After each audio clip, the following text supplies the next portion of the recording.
స్మూతీస్ను తాగటానికి అందరూ ఇష్టపడుతూ ఉంటారు కదండి. ఈరోజు మన వీడియోలో డ్రై ఫ్రూట్ స్మూతీ యాపిల్తో ఎలా చేసుకోవాలో చూపిస్తున్నాను.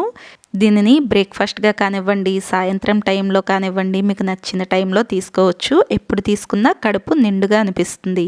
ఉదయం టైంలో తీసుకుంటే ఆరోగ్యానికి ఎంతో మంచిది.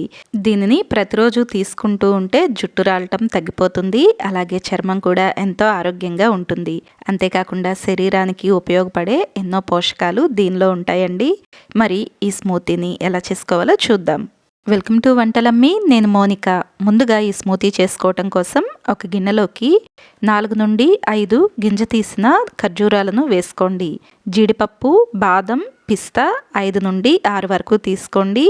కిస్మిస్ వచ్చేసి 10 వరకు తీసుకోండి. తీసుకున్న డ్రై ఫ్రూట్స్ మునిగేంత వరకు కూడా గోరువెచ్చని పాలు వేసుకోండి. డ్రై ఫ్రూట్స్ ఇవే తీసుకోవాలని ఏమీ లేదండి. మీకు నచ్చిన డ్రై ఫ్రూట్స్ను తీసుకోవచ్చు. ఇలా డ్రై ఫ్రూట్స్ మునిగేంత వరకు పాలు పోసుకుని మూత పెట్టేసి ఒక అరగంట పాటు ఖచ్చితంగా నానబెట్టుకోవాలి. తర్వాత ఒక యాపిల్ తీసుకోండి. యాపిల్ మరీ పెద్దగా ఉండాల్సిన అవసరం లేదు. ఒక మాదిరిగా ఉంటే సరిపోతుంది. మనం తీసుకున్న డ్రై ఫ్రూట్స్కు ఈ సైజ్ యాపిల్ అయితే సరిపోతుంది. యాపిల్ను శుభ్రంగా కడిగి గింజలను తీసేసి ఇలా వీడియోలో చూపిస్తున్నంత చిన్న ముక్కలుగా కట్ చేసుకోండి. ఇలా కట్ చేసుకున్న యాపిల్ను మిక్సీ జార్లోకి వేసుకోండి. మనం ముందుగానే అరగంట పాటు నానబెట్టుకున్న డ్రై ఫ్రూట్స్ని కూడా వేసుకోండి పాలతో కలిపి. తర్వాత దీనిలోకి ఒక గ్లాస్ వరకు కాచి చల్లార్చిన పాలను వేసుకోండి.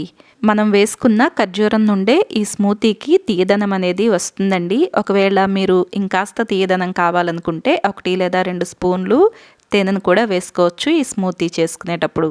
ఇలా అన్నీ కూడా జ్యూసర్ జార్లోకి వేసుకున్న తర్వాత 2 నుండి 3 నిమిషాల పాటు మనం వేసుకున్న ఈ పాలు మొత్తం బాగా మిక్స్ అయ్యి చిక్కదనం వచ్చేంత వరకు కూడా మిక్సీ పట్టుకోండి. తర్వాత దీన్ని ఒక గ్లాస్లోకి తీసుకోండి. ఈ స్మూతీ తాగేటప్పుడు డ్రై ఫ్రూట్స్ పలుకులుగా మధ్య మధ్యలో తగులుతూ తాగటానికి రుచిగా అనిపిస్తుందండి. ఒకవేళ మీకు డ్రై ఫ్రూట్స్ పలుకులుగా తగలకూడదనుకుంటే ముందుగానే డ్రై ఫ్రూట్స్ను పాలతో కలిపి మెత్తని పేస్ట్ లాగా చేసుకోండి. ఆ తర్వాత మిగిలిన పాలను వేసుకోండి. సర్వ్ చేసుకునే ముందు మీకు నచ్చిన డ్రై ఫ్రూట్స్తో గార్నిష్ చేసుకోండి. నేను బాదం ఇంకా పిస్తాతో గార్నిష్ చేస్తున్నాను. ఈ స్మూతీని పిల్లలకు సాయంత్రం టైంలో ఇస్తున్నట్లయితే దీనిలో 2 లేదా 3 ఐస్ క్యూబ్స్ వేసి ఇవ్వండి. పిల్లలు ఇంకా ఇష్టంగా తాగుతారు.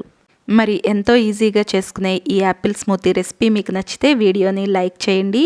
అలాగే మీకు ఎలా అనిపించిందో కమెంట్ సెక్షన్లో కమెంట్ చేయండి. ఈ వీడియోని మీ ఫ్రెండ్స్ ఇంకా ఫ్యామిలీ మెంబర్స్కు షేర్ చేయండి. ఇలాంటి మరిన్ని రెసిపీస్ కోసం వంటలమ్మి ఛానల్ను సబ్స్క్రైబ్ చేసుకోండి. Thank you for watching.